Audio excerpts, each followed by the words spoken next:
శ్రీమాత్రే నమః. పరమశివుని గొప్పతనాన్ని వివరించిన విష్ణుమూర్తి. బ్రహ్మ మహేశ్వర కలహం ఎలా ముగిసింది? మాఘపురాణ శ్రవణం మహాపాప వినాశనం.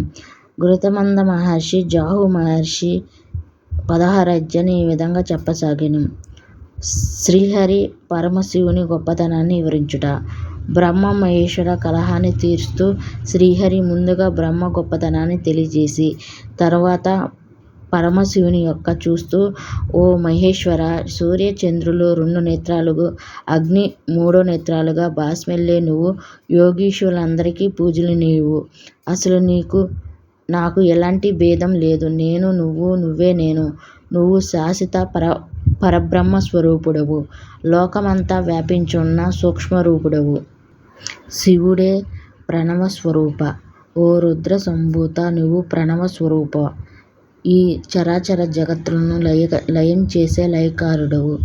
గతంలో నీ దర్శనం కోరిన నారదుడు తపస్సు చేసినప్పుడు నువ్వు నారదుడికి ప్రత్యక్షమయ్యావు. అప్పుడు నారదుడు నిన్ను స్తుతిస్తూ చేసిన స్తోత్రం యోగులు పుంగవులకు మునీశ్వరులకు స్తోత్రనీయమైనది. రజోగుణ ప్రభావం చేత నీకు బ్రహ్మకు కలహం ఏర్పడింది. ఇంకా మీరు ఈ కలహాన్ని విడవండి. మీరిద్దరూ ఎవరికి వారు గొప్పవారే.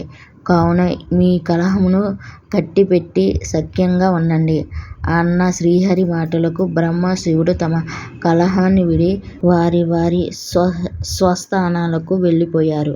గృతమంద మహర్షి జాహుతో జాహు మాఘమాసంలో శ్రీహరి తెలియజేసిన బ్రహ్మ మహేశ్వరుల గొప్పతనాన్ని తెలిపే మాఘపురాణం. ఈ అధ్యాయాన్ని చదివినవారు విన్నవారు విష్ణు సన్నిధికి చేరుతారు అంటూ గృతమంద మహర్షి 16వ అధ్యాయాన్ని ముగించాడు. ఓం నమఃశివాయ.